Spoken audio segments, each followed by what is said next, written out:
Rising up from the southern seas are the Prismatic Cliffs. The stark white stone is broken up with stripes of color and vibrant vegetation, creating a breathtaking landscape. Well, at least, that's what we're going to be working towards today.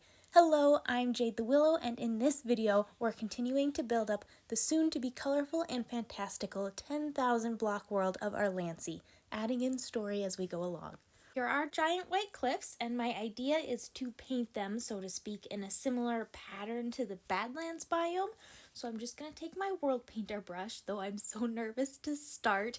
Even though I know I can just hit undo, the first couple blocks are always so nerve-wracking. And, alright, okay, there we go.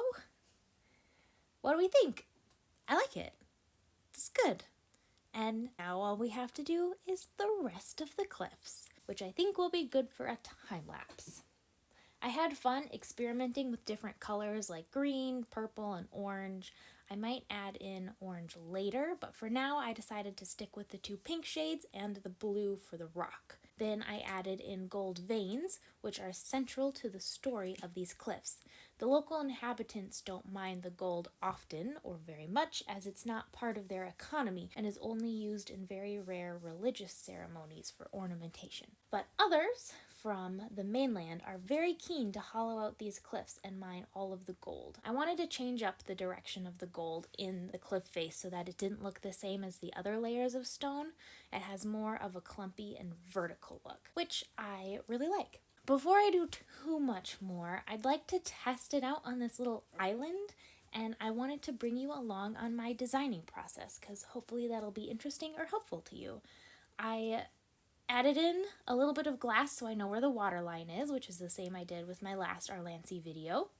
What I'd like to do with these cliffs is bring the grass tops to the edge so that they have more of a visual presence, because at the end of this project I want these cliffs to look very lush. I'm not sure if I want the grass to overhang yet, but I'm thinking maybe a little bit in some places, otherwise I'll just end it at the cliff edge.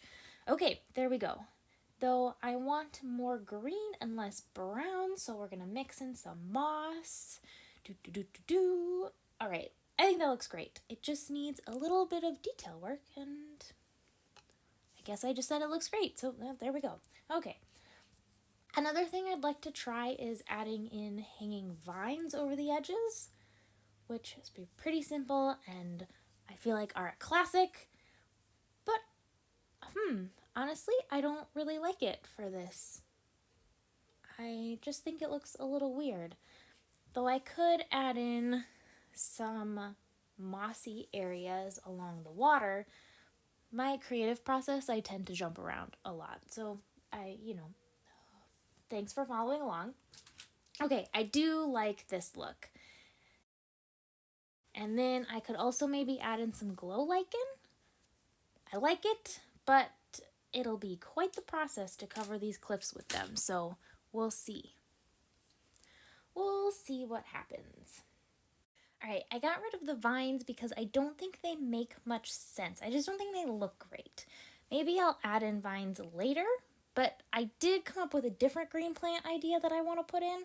But what I want to do now is see how this mossy look works if I continue it along the waterline. I think it looks really nice.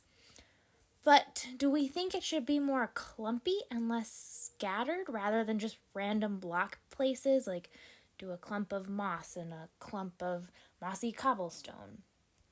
I don't know, but I also need to put it along the diorite underneath the waterline a little bit. I think in this circumstance I like it scattered better than clumped together. And then I also was thinking about using smooth sandstone on the cliffs. I'm sure adding in greenery will help, but it doesn't quite flow together the way that I'd like it to. And by it, I mean the stone colors. And I think some stripes of sandstone will help it blend together a little bit more. Yeah, I like that. Okay. Next, I want to figure out some of the plant life. I want to do bushes because I don't think tall trees will make much sense on the cliff tops because of the wind blowing. and I thought the cyan color would look nice with the white and the pink, so we're gonna give this a try. I generally don't like using fences for branches, but I think it works really well in this circumstance because of the size of the bushes. All right, let's take a step back and look at it. Perfect, good, okay. Then, as I mentioned earlier, I had another idea for the cliffside greenery. I thought we could have giant, and I was going to say tropical shaped leaves, but I feel like that's a very wide variety of things. But I meant wider leaves, and maybe they'll arch or flop a little bit. Maybe if we add in another color down the middle? I don't like it. It blends in too much with the grass, and it just looks weird. Creative process is a lot of changing your mind and going back to the start. Ignoring my failed attempt at a red bush in the background, I was looking through the nature tab in the menu and I thought it would be fun to add in torch flowers. But then I thought, why not make them giant? Because that's the whole thing that we want to do with this world, make things colorful and oversized and fun. Okay, I love this so much. It's perfect because while it's tall and colorful, it's not like a tree that is top heavy. It's very much based in the lower section. So it has impact without feeling like the wind will just constantly be blowing it over. And of course, we have to make it glow because it's a torch flower. So if I maybe sprinkle it in, or because it's a lighter yellow, if I just place it at the top. All right, yeah, I think that looks better. Okay, then after I make a couple more color variations, it'll be good to spread around. Okay, I'm so happy. This is definitely the direction I want to be heading in. It is time to turn to the main cliffs again, which are so much bigger than this tiny little island that I've been working on. Oh boy. I'm going to use World Edit to add grass and moss in around the edge of the cliff sides. You can see that it looks so much better. Now, continuing my pattern of jumping from thing to thing, we're going into archway making. I want these cliffs to feel like there's movement and life, and when I think of these arches, I imagine wind blowing through them, maybe flying through them or sailing through them, and there's just a lot of movement in my mind. So I'm hoping that comes across and that's something the viewer also sees. And I think arches are just a little bit more interesting than a solid wall of rock. So I'm going to see if I can add some more around the area.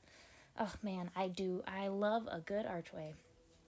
I want the arches to create an almost maze-like feel to the cliff areas. I want them to invite the adventurer to pass under them and find out where they lead. The goal is to create a few secret lagoons and beaches that only an explorer of the cliff's inhabitants can find, all hidden just behind an arch.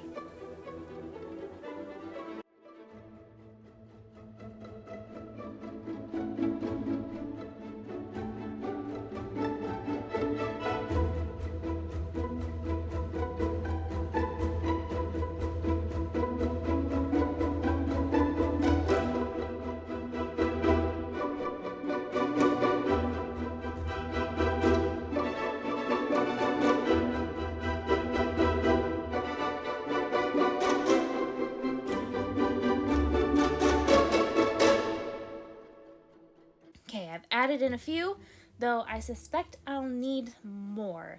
And I also tried these little bits of green here, totally, jumping to the next thing again. Instead of vines, more of a mossy overspill. And while it might need a little bit of work, I think it's much better than the vines looked earlier. Though I may still add in vines or maybe under the archways. Ooh, that's a good idea. I like that. Okay, we'll try that. Okay, now I want to add in the blue bushes. I will admit they didn't have quite the impact that I thought they would. They blend into the landscape more than I wanted, but I think it will be good as an accent piece, though I just now need a different showstopper, which could be our torch flowers. You can also see that I did add in some orange stripes to the cliffs. I didn't add anything big, but I think it looks really nice and it's kind of subtle and continues to pull all these different colors together. Then I took a little break from bush placing to add in a few waterfalls, even though I can have real for Minecraft water. I might still add in some glass water spray or campfire or cobweb designs because the water just looks a little bit flat to me, which is ironic because the water is moving, and if I add in glass, that will not be moving. But yep, it is what it is, I guess. And that's where I'm going to end the video.